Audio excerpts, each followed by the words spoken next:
As therapists, we sit with our clients with a library of information in our heads, a vast store of theories, models, spectrums and concepts we have learned, that over time have been researched, analysed and critically reviewed. Our clients sit with us knowing their own lived experience, for the most part, and they offer this to us as they speak.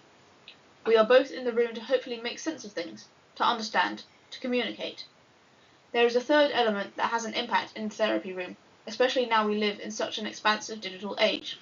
Clients often come to see me having explored their gender, sexuality, and relationship style on the internet, and in social media, blogs, YouTube, Reddit, and Substack, and what clients see before they come to therapy can be a rich mix of academic and community-generated content. Some of that can be helpful for people to start making sense of things, but sometimes there is unhelpful information that reinforces worries and misunderstandings. My experience in the therapy room is that some clients can arrive confused about the messaging they've received. With so much material available, often conflicting, clients can be left wondering whether their lived experience is enough to claim any label for themselves. One of the things I have found helpful is working with clients to create a visual representation of their identities that reflects their lived experience, how they see themselves currently, and that offers an opportunity to explore the future.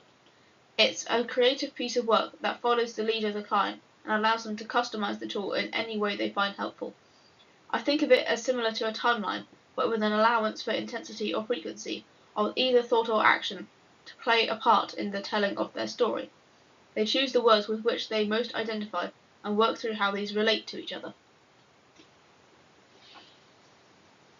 Historically, ways of representing identity, such as the Kinsey scale of sexual orientation, can be graphically represented in many ways, but as this is a spectrum-based scale, it is limited because it offers a flat interpretation that ranges along a single axis. Plotting on this scale offers a singular snapshot of a person's sexuality. Later models have subsequently been developed that offer other dimensions to consider, such as those relating to our fantasies, behaviours, and our sense of self. Models such as the Klein Sexual Orientation Grid, Storm's Erotic Response and Orientation Scale, the Sexual Identity Model, the Multidimensional Scale of Sexuality, and Sam and Williams' Assessment of Sexual Orientation are all examples of this continued work. Representations of gender, relationship style, and attraction follow a similar pattern to those for sexuality. Single axis, Venn style, or cake diagrams don't convey anything about the intensity or frequency of a person's experience, nor do they say anything about how a person feels about an identity, or how that may or may not influence how they behave. It's all very flat, and has no aspect of time.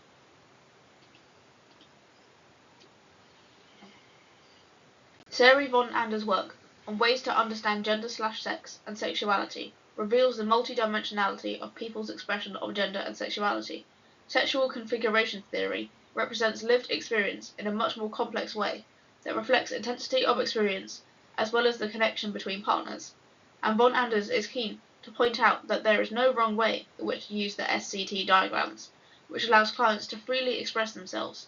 Inspired by this, I thought about how I might be able to introduce an element of time. There may be good reasons for someone wanting to decide on specific labels. For example, accessing medical and social support services that might require a fixed response. What I hear in my counselling room is much more fluidity and range than existing models, maps, and scales describe. Look at all these flags that represent so many different identities of sexuality, gender, community, and ethical non-monogamy, which illustrate a range of experience that existing models struggle to replicate, and often fix the participants using them to a specific moment in time.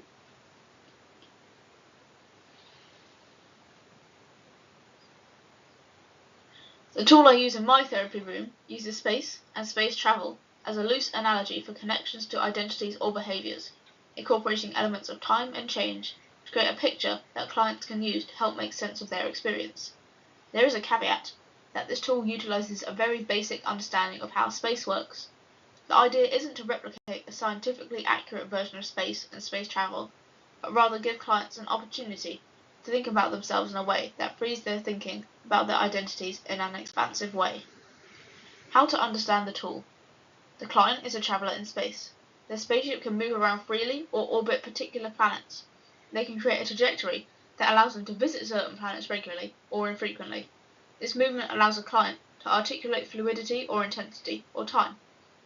Trajectories can be mapped using different styles of pathway. to indicate how frequently or for how long a particular path has been travelled. Planets are aspects of identity. For any that feel fixed, the spaceship can orbit that planet. For some people, it might be that they orbit the same planet always. For others, they might travel between 2 or more planets more frequently than visiting others. Some planets may be known, but unvisited. Comets are infrequent events, people, or places that pass by a person's ship or planet that changes the usual order of things.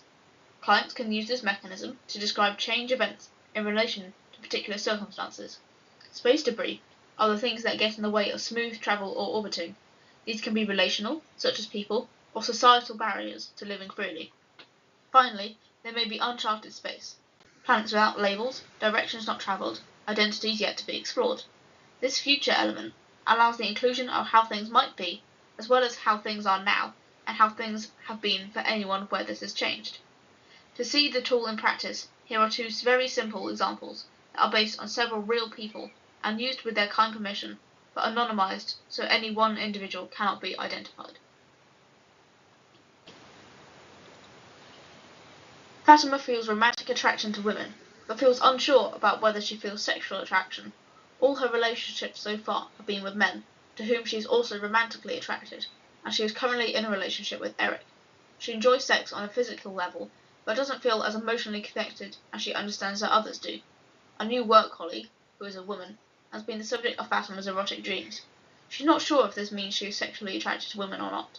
She spends a lot of time thinking about her new work colleague and worries this is emotionally cheating on Eric. Fatima puts 2 planets on the page. She feels the label of biromantic mostly fits her, but up until a few years ago she would have considered herself straight, so she adds a 3rd planet and labels this. She decides to label the 2nd planet as sex with men, and creates a trajectory that goes around this and biromantic. She adds a dotted trajectory around straight because that reflects the past. She's unsure about who she is sexually attracted to. Sex is just something you do in relationships, she feels, so she considers but decides against a sex with women planet. She adds a comet and labels it as her work colleague.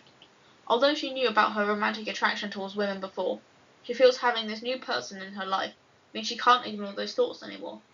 She adds some space junk and labels them as her friends and family, as they are expecting her to settle down with Eric, and this is confusing things for her. At the last minute, she adds another planet and labels it women, but puts it far away. She adds a different dotted line trajectory because it is a planet she thinks she might like to visit, but hasn't worked out how to get there. She doesn't want to label it with an attraction, sexual or romantic, because she's not sure what fits here yet. She just knows there's something there. Looking at the completed picture, Fatima says she's surprised that she didn't put the line for her future journey around the sex of men planet. I suggest that she can change that if she wanted to, but she says no. She doesn't think she wants to go there, as she's going to have a longer think about why she has drawn things the way she has. Daya is in her 50s, is married to a woman, and they have an adult son. For many years, Daya has lived as a man called Dean, and used the term cross-dresser to describe herself, but in the last couple of years, she's been investigating on the internet. She frequently completes questionnaires online that offer a definitive answer to, "Are you transgender?" but she doesn't feel that that can be true for her. We've discussed names and pronouns for use in the counselling room, and we're using her chosen name and she/her pronouns, which she says feels good. She's worried about the future, what might happen to her marriage, with her job, with her friends and family, but there is something about keeping things as they currently are that doesn't feel right either. Daya draws 3 planets. She labels one man, draws an orbit around this, and says this is where she has spent most of her life. She labels the 2nd planet husband, and draws a second route which includes the man planet. She labels the 3rd planet cross-dresser and stops. She crosses out the 1st and 2nd trajectories and draws a new journey that takes her past all 3 planets. She says this is how it always has been. In this session, Daya doesn't want to add anything else to the diagram and says it is complete.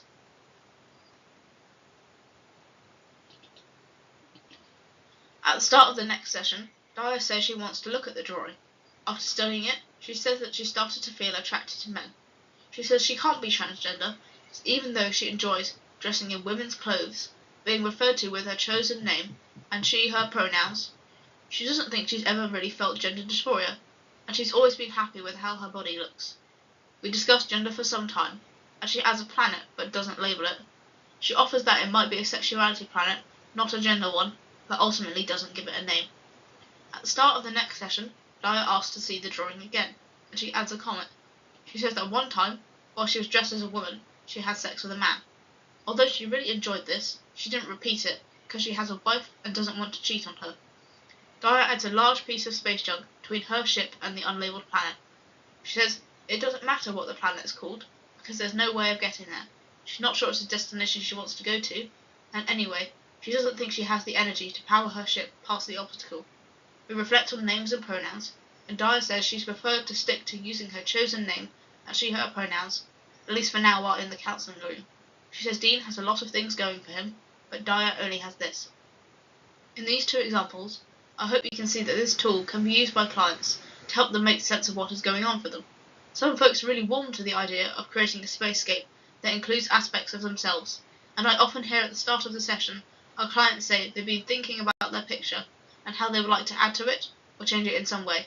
I hope, if you choose to use it, it is helpful to you too.